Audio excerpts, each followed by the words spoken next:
নমস্কার দর্শক বন্ধুরা, অ্যাস্ট্রোভাইব চ্যানেলে আপনাদের সকলকে স্বাগত। আশা করি আপনাদের দুর্গাপুজো খুব ভালোই কাটছে। তবে দেখতে দেখতে দুর্গাপুজোও শেষ হতে চললো এবং লক্ষ্মী পুজোও আসতে চললো। তাই কোজাগরী লক্ষ্মী পুজোর কি বিশেষত্ব এবং মা লক্ষ্মী স্পেশালি হচ্ছেন অর্থের এবং ধন সম্পত্তির দেবী।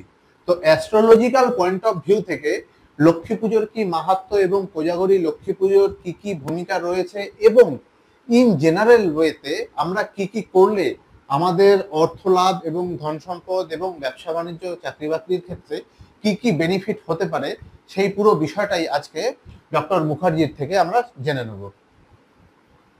নমস্কার, আপনাদের সকলকে স্বাগত জানাই। আগামী যে লক্ষ্মী পুজো আসছে সেই লক্ষ্মী পুজো আশ্বিন মাসের পূর্ণিমাতে হবে, আমরা জানি, আপনারাও জানেন। তো একে বলা হয় কোজাগরী লক্ষ্মী পুজো। এই কোজাগরী মানে কি? কোজাগরী মানে হচ্ছে কে জেগে আছো।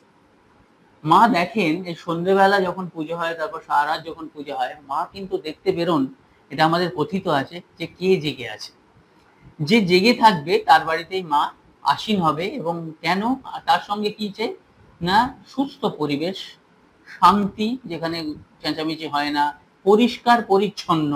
কতটা গরিব কতটা বড়লোক ব্যাপারটা না, ব্যাপারটা হচ্ছে পরিষ্কার পরিচ্ছন্ন সুস্থ যার বাতাবরণ, সেখানে মা আসেন। তা এই 16ই অক্টোবর 2024 আর বাংলার 29শে আশ্বিন 1431 বুধবার লক্ষ্মী পুজো কিন্তু দেখা যাচ্ছে যে এই দিনে 7:44 কিন্তু আমাদের পূর্ণিমা শুরু হবে। এবং সেটা 17ই অক্টোবর 2024 বাংলার 30শে আশ্বিন 1431 বৃহস্পতিবার 5:19 অবধি বিকেলবেলা থাকবে। বুধবার দিন যে লক্ষ্মী পুজোটা হবে, লক্ষ্মী পুজো আপনারা করবেন, সে শুভ সময় আছে 8:41 থেকে 12:46। এই 8:41 থেকে 12:46 মধ্যে কিন্তু আপনারা পরিষ্কার পরিচ্ছন্ন হয়ে সুন্দরভাবে, যতটা ভালোভাবে থাকা যায় সেইভাবে আপনারা পুজোটা করবেন। কিছু কিছু নিয়ম আছে, যেমন সেদিন কোনো রান্না করা জিনিস কাউকে দেবেন না, এবং দিলে তার যে জায়গাটা দিচ্ছেন সেই জায়গাটা কিন্তু নিজের কাছে নিয়ে চলে আসবেন, রেখে আসবেন না। এবং এই দিন কি করবেন, স্টিল বা লোহার জিনিস কিনবেন না। রূপো কিনতে পারেন, পেতল কিনতে পারেন, কাঁসা কিনতে পারেন। এবং সেখান থেকে আপনারা যে কোনো, মানে যেমন আমরা ধনতেরাসের দিন কিনি, যাই হোক মা লক্ষ্মী পুজোর দিন আমরা কিন্তু এটা কিনতে পারি। আমাদের যে ফুলগুলো আছে, লাল বা গোলাপি বা কমলা বা হলুদ, এই ফুলগুলো কিন্তু আমরা পুজোর জন্য কিনতে পারি। সাদা ফুল একদম নয়। সেখান থেকে মা লক্ষ্মীর হচ্ছে শিউলি ফুল প্রিয়, এবং ফলের মধ্যে পানি ফল হচ্ছে মায়ের খুব প্রিয় জিনিস। এদিন তো নিরামিষ খাবেন বলা বাহুল্য, এবং ঘিয়ের প্রদীপ জ্বালাবেন। ঘিয়ের প্রদীপ যদি না জ্বালাতে পারেন, সেটা কি করবেন না, এমনি তিল তেলের প্রদীপও জ্বালাতে পারেন। পাঁচালি পড়বেন মায়ের সামনে, ধূপ দ্বীপ দেবেন, দূর্বা দেবেন এবং মনস্কামনা আপনারা বলবেন। তারপর লক্ষ্মী পুজোর যা প্রণালী আছে বা আপনারা যখন পুজো করবেন সমস্ত কিছু করলেন। এর সঙ্গে কিন্তু আমাদের যেহেতু অর্থের দেবী মা লক্ষ্মী, এবং বৃহস্পতি আমাদের কিন্তু সেই গ্রহ, মানে আমরা বলি না বৃহস্পতি তুঙ্গে, বা বৃহস্পতি আমাদের অর্থ প্রদান করে। এবং সেখান থেকেই দেখা যাচ্ছে যে এই বৃহস্পতি এখন কিন্তু বকরি যাচ্ছে। এর ফলে কিছু কিছু রাশি লগ্নের কিন্তু আমাদের, যেমন ওভারঅল যদি আমরা বলি, মেষ রাশি যারা আছেন তারা হলুদ ফুল দিয়ে মা লক্ষ্মীর পুজো করবেন, বিশেষ করে হলুদ ফুলটা নেবেন। শুক্র মানে বৃষ রাশি যারা আছেন তারাও কিন্তু হলুদ ফুল নিয়ে পুজো করতে পারেন, কারণ আমি বলেছি কি লাল, গোলাপি, হলুদ। তার মধ্যে স্পেসিফিক্যালি যদি হলুদ ফুল দিয়ে অঞ্জলি দেওয়া যায় বা মায়ের পুজো করা যায়, তাহলে মেষ রাশি, বৃষ রাশি, কর্কট রাশি, সিংহ রাশি, ধনু রাশি এবং মীন রাশি, এই রাশির জাতক জাতিকারা হলুদ ফুল নিয়ে পুজো দেবেন। এবং বৃষ রাশি, মিথুন রাশি, তুলা রাশি, আপনারা যারা মকর রাশি আছেন, কুম্ভ রাশি আছেন, তারা গোলাপি ফুল দিয়ে পুজো দেবেন। তারপর দেখা যাচ্ছে যে আমাদের কর্কট রাশি আছে, কন্যা রাশি আছে, বৃশ্চিক রাশি আছে।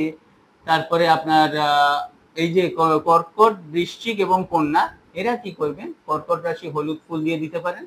কন্যা রাশি গোলাপি ফুল দিয়ে দেবেন এবং বৃশ্চিক রাশি আপনারা লাল ফুল দিয়ে দেবেন।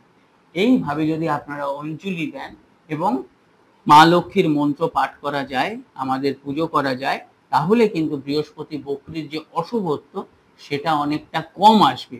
কারণ একদম মুছে যায় না, কোনো কিছুই একদম মুছে যায় না, প্রশমিত হয়। মানে আমরা অ্যাস্ট্রোলজাররা পুরোপুরি ভাবে চেঞ্জ করে দিতে পারি না, না, কিছুটা প্রোটেকশন দেওয়া যেতে পারে, হ্যাঁ, বা support কাটানো দেওয়া যেতে যায় পারে। না। যেমন ধরুন আজকে যার মানে যে অশুভ গ্রহ আছে, ধরুন আজকে বৃহস্পতি কারো ধনপতি, সেটা হচ্ছে কি মেষ রাশি মেষ লগ্ন, তাহলে মেষ রাশি মেষ লগ্ন না, আপনার বৃশ্চিক রাশি বৃশ্চিক লগ্ন, ধনপতি হচ্ছে বৃহস্পতি, কারণ দ্বিতীয় পতি। তিনি দ্বিতীয় পতি কোথায় চলে গেছেন? বক্রী হয়ে আছেন বৃহস্পতি। তা এই ক্ষেত্রে কি হবে? এই ক্ষেত্রে কোনো প্রতিকারের মাধ্যমে সেই অশুভত্বটা কাটানো যায় না, কিন্তু মানে একেবারে কাটিয়ে দেওয়া যায় না, প্রশমিত করা যায়, কম করা যায়। মানে মাথা ফাটার কথা ছিল, সেখানে হাত ছড়ে গেল, হ্যাঁ, মাথা ছড়ে গেল, মাথা ছড়ে গেল, কিংবা এমন কিছু হলো, যেমন ধরুন পাটা বাদ যাওয়ার কথা ছিল, পাটা ছড়ে যাবে, পাটা ভেঙে যাবে, ভেঙে যাবে, কিন্তু বাদ গেল না, প্লাস্টার হবে, কিন্তু 3 মাস পরে সে মানুষটা সুস্থ হয়ে হয়ে কোনো প্রতিকার আজ পর্যন্ত করে সেই অশুভ গ্রহ অশুভ দোষকে পুরোপুরি নস্যৎ বা কাটানো যায় না, প্রশমিত করা যায়। যেমন আমাদের ছাতা মাথা রক্ষা করে, তেমনি জ্যোতিষশাস্ত্রের একটা সোজা পথ আপনাদের পথ দেখাবে, সোজা পথে এগিয়ে নিয়ে যাবে, মায়ের নাম করে কৃপা কি করে এগোবেন, সেখানে রক্ষা কবচ, আর কিছুই নয়। এইগুলো যদি আপনারা লক্ষ্মী পুজোর দিন মেনে চলেন, তাহলে অর্থনৈতিক দিক দিয়ে আপনাদের খুব ভালো যাবে। ছোট কোনো টিপস বা পুজোর সময় মাকে কিছু দেওয়া, এরকম কিছু যেটা ধনলাভে সাহায্য করবে ওভারঅল?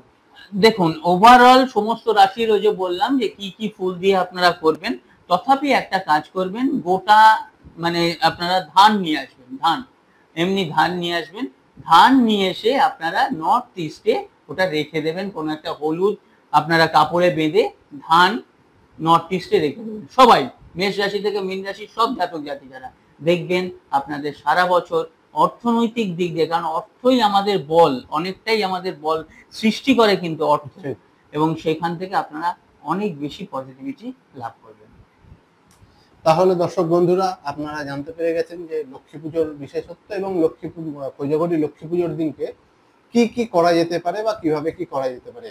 আপনারা এগুলো করতে থাকুন। আপনাদের যদি কোনো প্রশ্ন থাকে, সেই প্রশ্নগুলো অবশ্যই আমাদেরকে করতে পারেন, আমরা সেটাকে নিয়ে আলাদা সেপারেট ভিডিও করব।